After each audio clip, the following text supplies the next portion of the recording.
You know, back in the day, I received a pretty good public school education. I was well prepared for college and beyond with all the core requirements. In fact, I like to say, I know a lot of 50-cent words, I just don't see the need to use them all that often.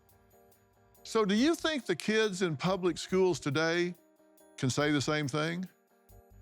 Well, not as many as you would hope are making the grade. In 2022, the National Assessment for Educational Progress looked at fourth graders and reported that 37% performed below the basic reading level and 25% performed below the basic level in math. That is the worst result since the assessment started in 1990. That means the public school model as it stands right now is broken. What do you do? Well, tonight, I put together a look at interesting alternatives to traditional schooling.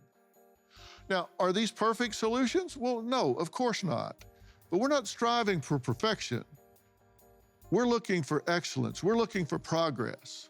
And they are gaining in popularity. So see what you think as you're watching tonight. First, a movement called unschooling. If our kids would ever come to us and ask us for traditional schooling, I would say no. I don't think they would. I think they're having so much fun. I definitely think the public education system gets it wrong. Kids in desks for 7 hours. It's not natural. Your brain's not making enough oxygen if you're sitting. Unschooling is more free. We might not have anything structured in a day. It's not guaranteed that we're gonna do anything that looks like learning, but knowing that no matter what you're doing, you're learning. Unschooling works for us and our family. I read to them. My 6-year-old's reading comprehension is better than average. I don't know exactly what the metrics are because we don't really follow it. We're teaching our kids lots of things that weren't covered in public school for us and things that are more important than the Civil War dates or the atomic numbers. Learning happens outside. They're identifying plants because they're genuinely curious about their environment. Our kids have learned gardening, crawfish hunting, fishing, foraging for wild food. They've learned how to care for animals, collect eggs, how to manage a fire if it gets out of control, how to build shelters. Hudson and I have been working on a fairy village, collecting sticks, adding things like moss and mushrooms.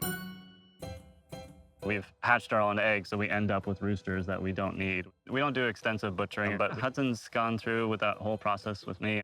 We're not like dependent on the meat that we have here, but it's important skill. That's part of the unschooling for us is if you need to, you know how to turn an animal into meat.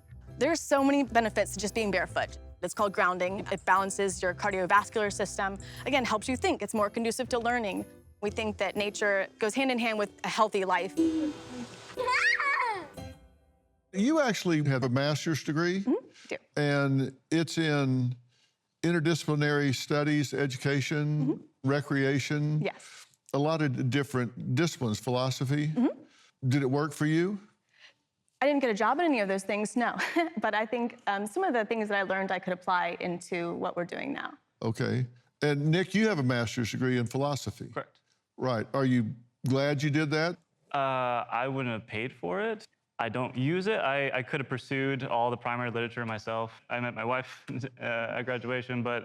There you go. Yeah. There is that. Yeah. Okay. You say your children will never set foot in a classroom. I don't think so, no. I can't see a reason they would want to go to public school. We have a really strong vision for what we want for our kids in their future. One, we want them to be well-rounded socially. Two, we want them to have a strong foundation of physical health. And I don't think you get that sitting in a desk. We want them playing all day. And then third, we just really want them to have a say in their own life and their own future from an early age. We really do think that they can think for themselves. They are whole humans, and that kids should be able to choose their path sooner in life rather than waiting till 18 or around that age to start taking electives or making decisions like that. Well, is this about your experience in school? You said school crushed you. It was not good. Looking back from 5 on, just in school, I knew what I was good at and what I wasn't good at, right? I was good at writing, I was good at public speaking, I was good at art, and that was it. Math, not so much.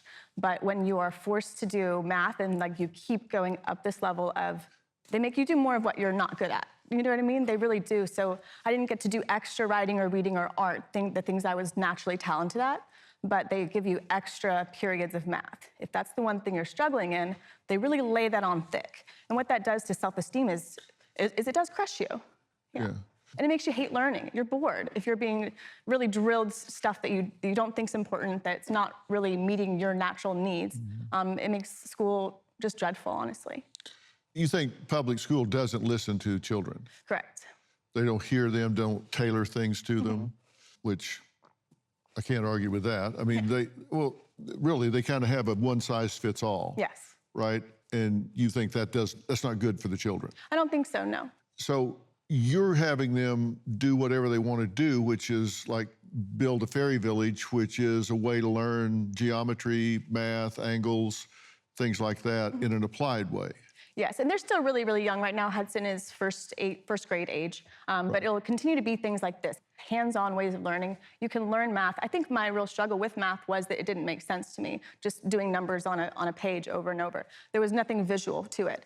But if they're learning how to, like we're renovating a property, if the boys learn how to build a house, if they're learning math in an applied way, I feel like that's way more effective, and it's gonna stick with them. And you were pointing out they learn by looking at a speedometer, looking at things just in the real world. I think there's a quote by John Holt, and it's, we learn and remember the things that we seek out and come across naturally in daily life. And I think that is so true. Even as adults, like the stuff we really know and that we're good at, it's something that we've come across and we've found a need, and you're just organically coming across something that you're curious about, passionate about, excited about, then you're gonna want to learn it, and you're gonna absorb all of it. And you're teaching them things like fire safety and hunting and how to survive in the wilderness, things like that, which come in pretty handy. Yeah, these are things that are just very interesting to boys naturally. And, you know, if we have extra time to develop those skills, why not? Do you worry that there's a social aspect missing, a relational aspect missing, a competitive aspect missing, the flow of commerce is missing? We don't want them to get into the flow of commerce, I think. I think like when we look at 9-to-5s and what some people call the rat race, like are people truly happy, right? So it's kind of, we're not wanting them to get on the conveyor belt. Absolutely, we're wanting them to think for themselves. But as far as like the social aspect, you seem to be aspect, thinking for them. you could say that to someone who was sending their kids to a public school without asking them what they want to do. You know, I think that's telling kids what to think and what to do. Schools, that's exactly what they do. You have to learn this, this, this, and this. That's telling kids what to think. Hudson always has an interest in going camping. He wanted to challenge himself, and so he did 48 hours straight. He camped overnight. Wanted to support him in any way we could, and we got a fire going. We built our own teepee. This was all just him leading the way. Some people would be concerned about spending 48 hours outside, you know, a 6-year-old by himself. To most people, that sounds like really intense, right? We're sending out our child outside for 48 hours, but we know our property. We know what our 6-year-old is capable of because we spend all day with them. We're watching them. We know that he's competent in taking care of himself. And camping is good for little boys. You've gotten a lot of negative social comments about this. Why did you go public with it to begin with? Why did y'all put it out there? That's a good question. So I was actually going to be a teacher. I got my master's, and part of it was education, elementary education. I got my teacher certificate. I was doing student teaching when I became pregnant with Hudson, our oldest. And then that was when I kind of looked around and realized, oh, I don't actually want to work here, and I don't want my kids to learn here either. So I had to find a new career on my own. So I started teaching myself social media so that I could do it for brands, just be a freelancer, and I could stay home doing that job. And so I was just posting about my life to practice social media, and then it ended up blowing up, and that became our full-time job. Were you surprised that you guys got so much negative feedback? Not necessarily. And some people have a very strong emotional reaction to you criticizing what they went through as a child. Some of the comments you've got is, no one is this stupid. Child Protective Services is calling. Educational neglect. What about learning like actual stuff? Social skills, 0. Love watching sad beige children get their life ruined because they're mentally undeveloped parent. Someone save these kids. Isn't it so telling that The public school kids grew up to be such bullies online. So I think that's really indicative of the whole system. What shocks me the most is that they just wouldn't believe that's what he wanted to do, was learn how to transplant plants. And people were saying, put him on Fortnite like a regular kid. And it's indicative of our school system that we don't see kids as whole humans that could possibly have any interests or skills outside of what's in this box. And that's how the system is set up. Kindergartners are capable of this. First graders are capable of this. Second graders this. We put this ceiling on kids based on what age they are and what they should be interested in. And no one could believe that he was interested in something like gardening. Nick, you say if your kids wanted to try school to socialize more, you'd be okay with that. At a certain age, I don't know what that age would be, but there's certainly a situation, where our oldest 16 gets a girlfriend, there's a very obvious pressure with that kind of thing. And we're not trying to control our kids. We're not trying to brainwash them. They're going to go do what they want to do in the rest of their lives. That's what we want them to do. That's what we're training them for. Their values, the foundation that we're trying to instill in them, their independence, that's already going to be there. So whenever they do decide to leave the nest, that's what we want them to do. Well, you're not a big favor of that. No, I just don't see it happening, but I'm also open-minded, and that's how we try to raise them. So when he's 16, I'm open-minded to see what happens at that point. You said my kids will never set foot in a school. That doesn't sound real open-minded. It wasn't an exact quote, Dr. Phil, but I don't think that they will. Well, I'm not trying to start trouble here. I mean, you guys can work that out in the woods. Yeah. But why does it need to be either or, unschool or school? I mean, this looks like what a lot of people call camp, or what you do after school, or what you do in the summer. Mm-hmm. But most parents don't do stuff like this with their kids after school because they're at a job. Because everyone has such a different life and what they want, what their values are, and how they have their life set up. You can be a very involved parent and try to pass on, your values and these things, but you have to understand the reality is your kid is in a public education system with peers who are not great. You have teachers that are uninspired for the most part, teachers that are more worried about, their administrators than they are the kids. And that's just how the system is built, and that's not fair to the kids. It could be what we think is what we're doing is ideal. Public school works for most people, and that's okay. And parents can fill in a lot of gaps, but if they go to get a job later and they say, well, what's your training in math? They say, well, I can read a speedometer, I can build stuff. I can't tell you the math involved, or I can't use a protractor, or I can't tell you how I can do it, but I can do it because I have experience, which could be true, but are they going to be really competitive career-wise if they don't have any training in the educational system at all? Yes.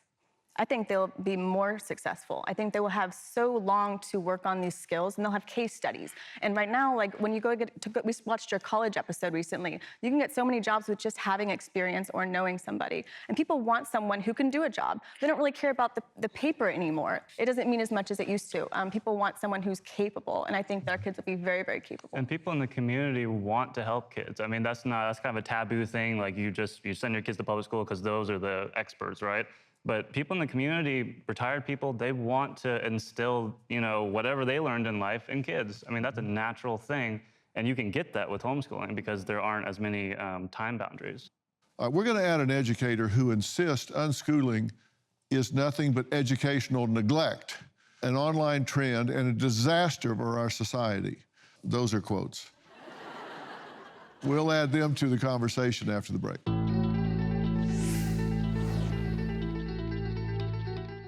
The October 15th tax deadline may have passed, but are you prepared for what's coming? Do you owe back taxes? Are your tax returns still unfiled? Missed the deadline to file for an extension? The IRS may be ramping up enforcement. You could face wage garnishments, frozen bank accounts, or even property seizure. But there's still hope. Tax Network USA has helped taxpayers save over $1 billion with a B in tax debt and has filed over 10,000 tax returns. They specialize in helping people like you reduce your tax burdens, and they can help you now. Don't wait any longer. Visit tnusa.com/Dr. Phil or call 1-800-958-1000 for a free consultation. Their experts will walk you through a few simple questions to see how much you can save. Act now before the IRS takes more aggressive steps. Take control today. visit T as in Tom, tnusa.com/Dr. Phil, or call 1-800-958-1000.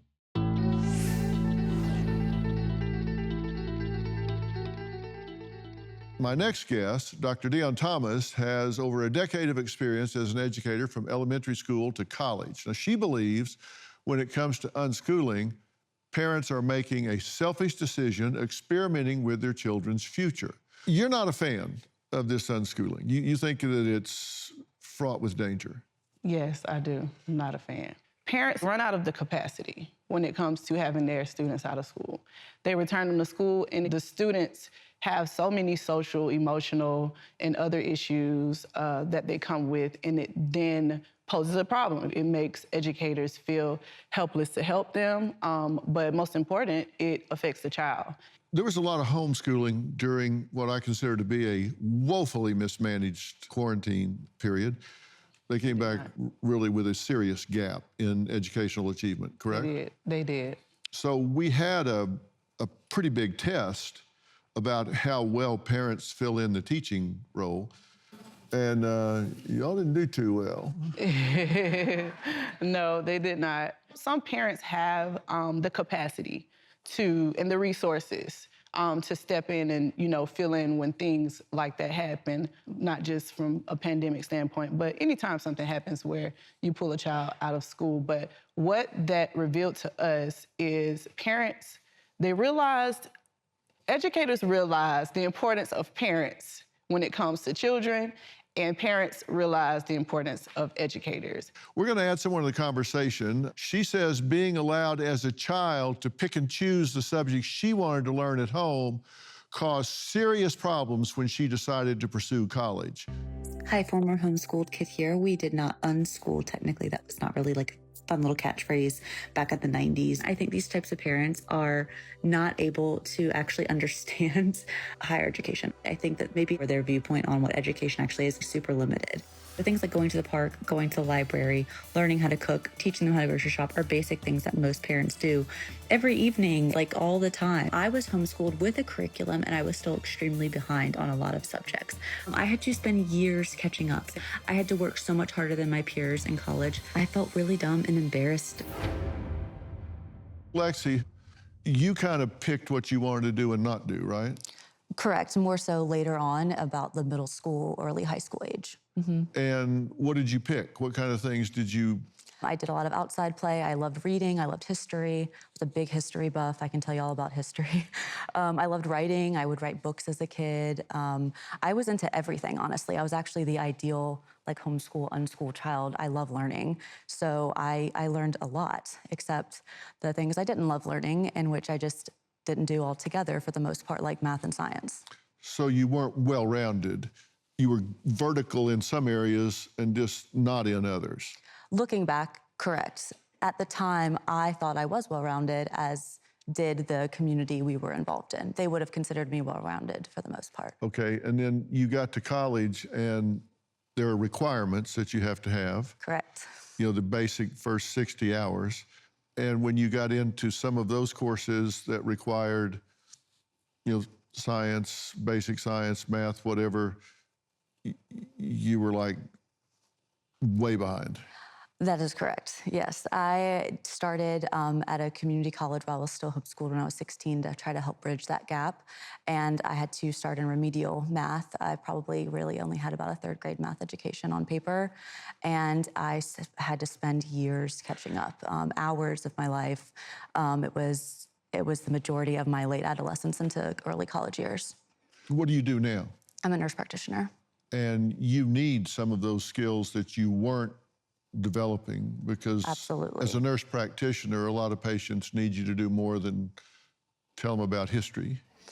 Correct. I had to do a huge pivot at a young age and play a lot of catch up. I had almost no math or science background to speak of. Jobs are always changing, so you can't predict the future. So you really don't know what basics you're gonna need, but the ability to learn and know how to learn on your own, that's gonna be what these kids need when they're 17 or 18, in that pivotal moment where they're, oh, this is what I wanna do. They can pivot, they can learn the skills, and just like you did, you had to cram them, and that was hard, but you had to do it at some point. So it was just one or the other. Learn it all at the end or stretch it out, and I think that the family time you get in exchange for that is just worth it, just being with your family all the time. Granted, unschooling isn't for everyone. Maybe it's not for anyone. So let's look at a school that's turning to artificial intelligence. Here, history comes alive with AI, but there's a catch. No human teachers in the classroom. Could this be the answer to education in the future? Well, there's a big teacher shortage just around the corner. We'll take a look next.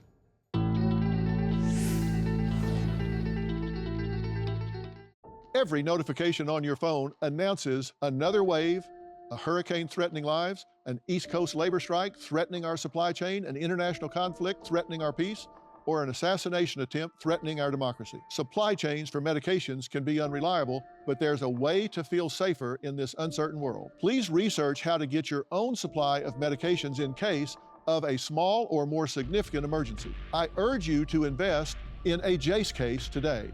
It's an emergency medication kit containing life-saving antibiotics that treat the most common and deadly bacterial infections. You'll fill out a simple online evaluation and customize your case to include add-ons like ivermectin, EpiPens, and more. The time to prepare is right now. Mention my name and you can receive a discount on your JACE case. Just go to jace.com and enter promo PHIL at checkout. That's promo code PHIL at jace.com. Get the right meds the moment you need them. Hi, Dr. Phil. I'm President Abraham Lincoln, a new history teacher at Learn with AI in Austin, Texas. I don't want to create a civil war in education, but I'm hoping you'll join our union. Years ago, our forefathers set forth the notion that we are all created equal. Yet today, education isn't equal in America, but it can be with AI.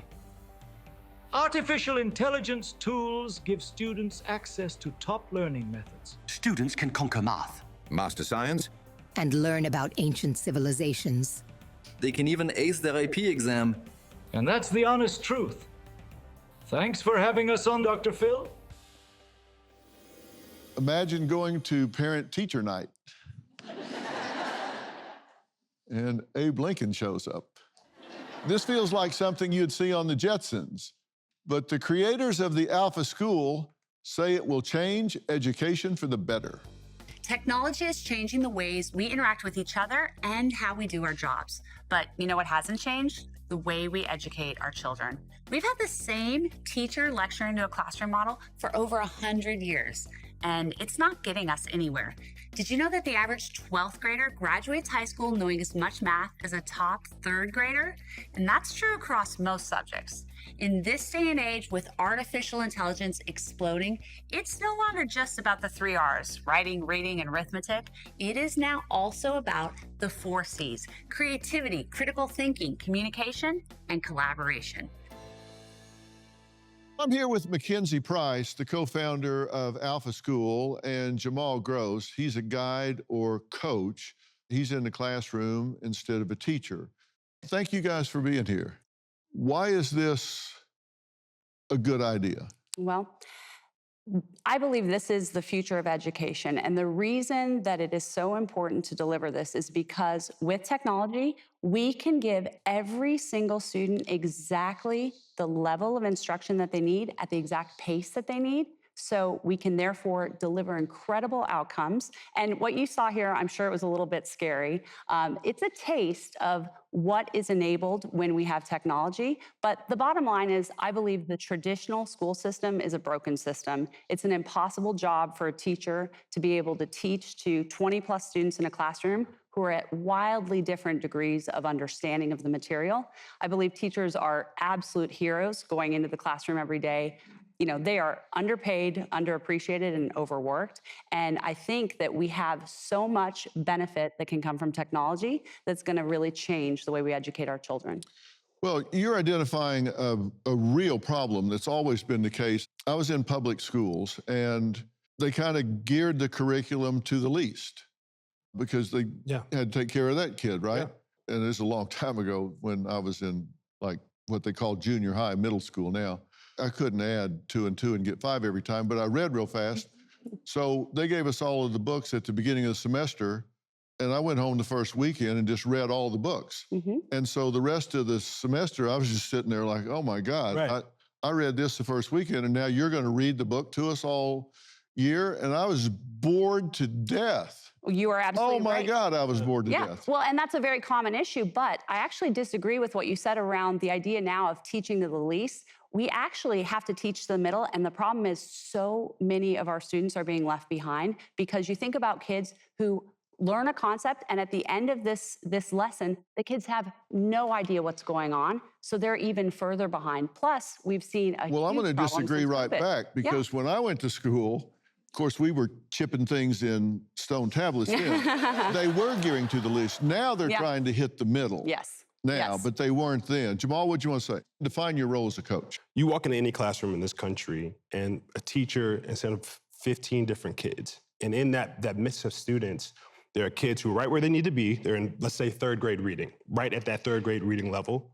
There are kids who, as we know, aren't anywhere near close to that, who are 2nd, 1st, maybe even kindergarten reading level. And then there are the kids who are advanced, such as yourself, who can go home, take the book, and knock it out in a week. And the challenge is, it does not matter how good of a teacher you put in front of that model. They could be the hero of the year. You're trying to teach one little 3rd grade reading book to 15 different minds. Instead of trying to give 15 minds one blanket answer, AI equips us with the ability to reach them individually. So that's the... Well, I think the amazing thing that you guys do is you meet the student where they are. Right. And that's the agility of the AI, which the teacher can't do sometimes 30 students at a time. Right. It used to be you walk into a 5th grade classroom and you see a range of 4th to 6th, right? COVID blew that out the water. And now in any given class, there's this academic gap that's just unfair. And you walk into a room and teachers are trying to, you're at a kindergarten math level, you're 8th grade over here, and it's just an unrealistic challenge to solve. And it's not a teacher problem, it's not the student problem. That model is archaic. So you're not a teacher, you're a coach. So what does a coach do? And by the way, y'all do this in 2 hours a day of academics. Yeah, you do not need to sit in a classroom for 6 hours a day in order to not just learn academics, but crush academics. Yes. Yes, exactly. And I will say, again, we are the school with no teachers, but what we have are people like Jamal, who you can already tell is phenomenal, that work as guides, and their primary job is motivational and emotional support. And so he gets to spend that time connecting with the students to figure out their why and what makes them tick, right? Right. Prior to being at Alpha, my career was in the NBA and coaching high-level players and Hall of Fame talent. When you want to elevate a person, it doesn't matter if they're a superstar or a 9-year-old prodigy. You just want to help connect with them, figure out what they believe, what they love, what excites them, kind of connect this academic journey to their interests, and then academic achievement goes through the roof, which is why it's such a privilege to say our kids are learning twice as fast as the national average in just 2 hours. Well, I've got some questions for both of you about this, but coming up, we're going to take you inside the school so you can see exactly what it's like. And would you want your children to go there? We'll be right back. We went to the Alpha School in Austin, Texas to see firsthand what it's like to learn from a machine mimicking human intelligence. So here we are in one of our classrooms. This is where our youngest learners come at Alpha. We have a lot of kids who have come in knowing how to read, and we have several kids who have never seen the alphabet. And what's great about Alpha is that we can really meet kids exactly where they are. So we're here in our learning lab right now, and in the afternoons, they start working on life skills workshops. These children have also done all of their academics in the morning via our AI tutor and adaptive app learning. And as a result, our kids are having phenomenal results. They're consistently scoring in the 99th percentile across the country. Not only are these children becoming very adept at technology and at this one-to-one learning experience, but they're also getting to do all the fun playtime stuff.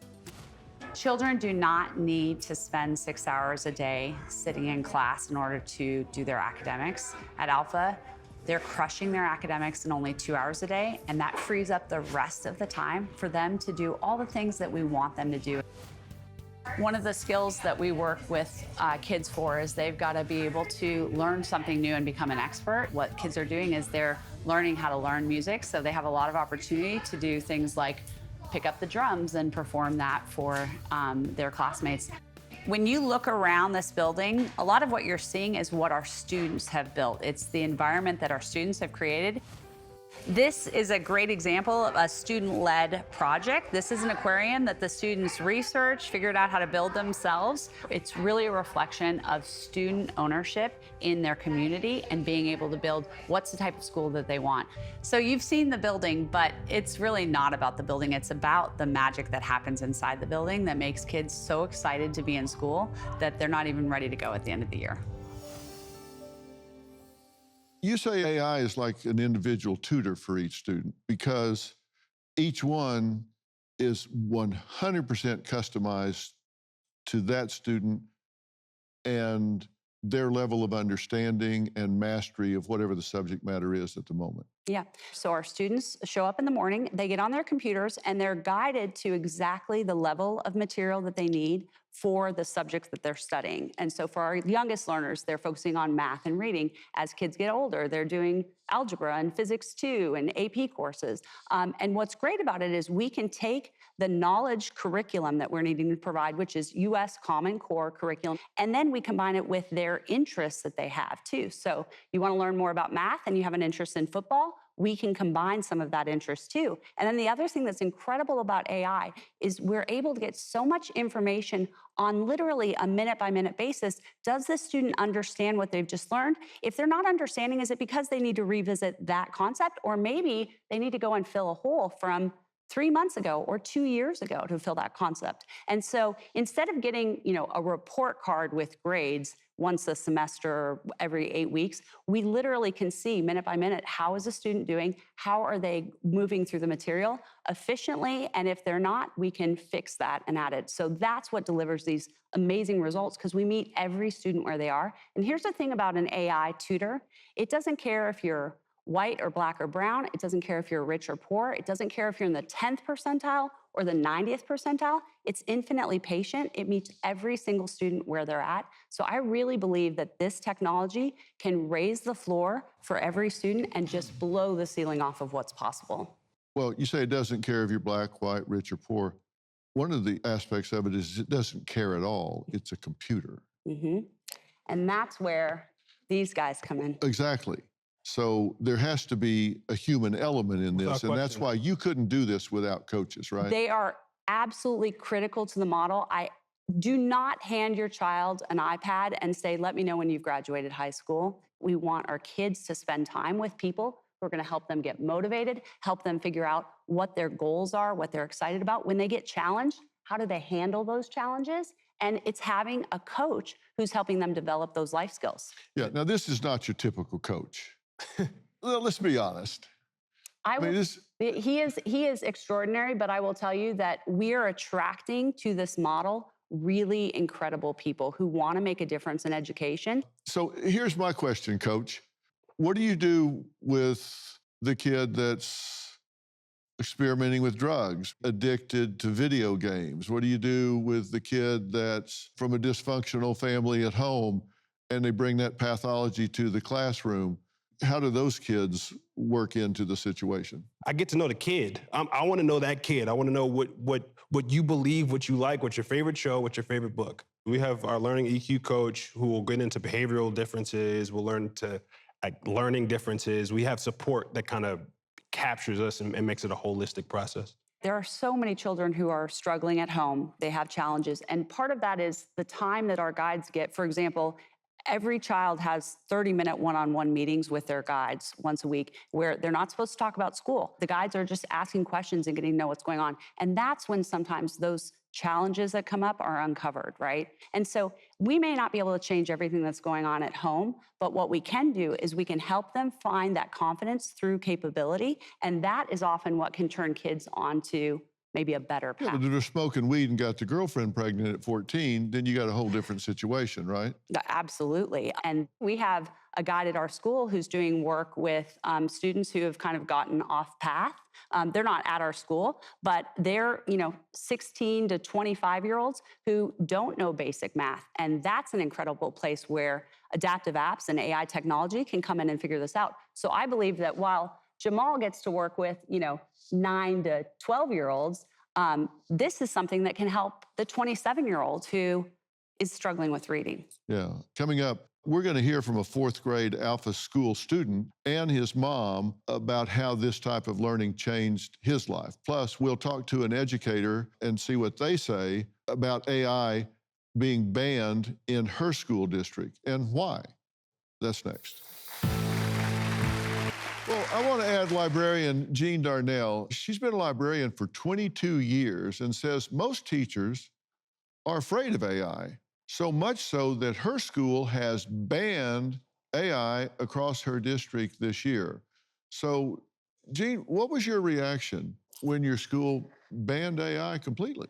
I said it was the wrong thing to do, Yeah. 100%, because we have to teach for the future. And so the kids that are in middle school right now, 10 to 12 years, they're going to be out in the workforce. They need to understand how to work alongside AI because it's not going anywhere. It's going to transform our whole communication, our whole education, the whole vibe of how we interact in the world. AI has its finger in. So I had to do a smart way, investigative journalism. I went and I found AI articles. That was the way I could expose them to it ethically. We can analyze the work that's out there by professionals and experts, and then we can deduce learning from that. And that was the way I tackled it. You attended an AI boot camp, right? Absolutely. So what was that experience like? Okay, so yeah, for 6 weeks, I was learning everything from how to manipulate AI images, how to get a chatbot to do what I want it to do, how to use images with prompts and get it to produce an outcome that looked like what I wanted to do based on the prompt. I did a nose dive into it. And then I went and got certified as a generative AI instructor. So when I give that knowledge to my kids, they're working with the most recent, the latest, and the greatest, and they're understanding not just the fun side of it, but the mechanics and the operation of it so that it can further do that knowledge 10 to 12 years when they're entering the workforce. Okay, hold on a second. Come on now, Alpha. We want you. You join the club. This is a librarian. That's right it. there. Yeah. That is incredible. My kind of librarian. I'm a nerd.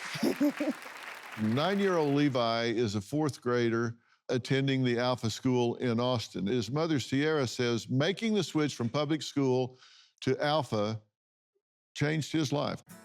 My name is Sierra. And my name's Levi, and I love Alpha. I was already looking for something different than the traditional public school. I knew that there had to be something more outside of sitting at the desk and not being able to really express who they were as individuals. As far as the AI goes, it is lots of questions like, what does this mean? How does that work? The directors, everyone took the time to actually have a meeting with the parents to explain to us one-on-one exactly what was going to be going on. When they bring their laptops home, I'm able to see this is actually really amazing. It feeds off them individually, and I'm able to see that and witness it. Using AI is really fun because instead of it just saying, you got this wrong, this is how you can do it next time, it gives you a detailed explanation on how to actually solve the problem. The biggest thing, though, is the 2-hour learning. The fact that you don't have to be at school for 8 hours. They do 25 minutes in 4 different apps.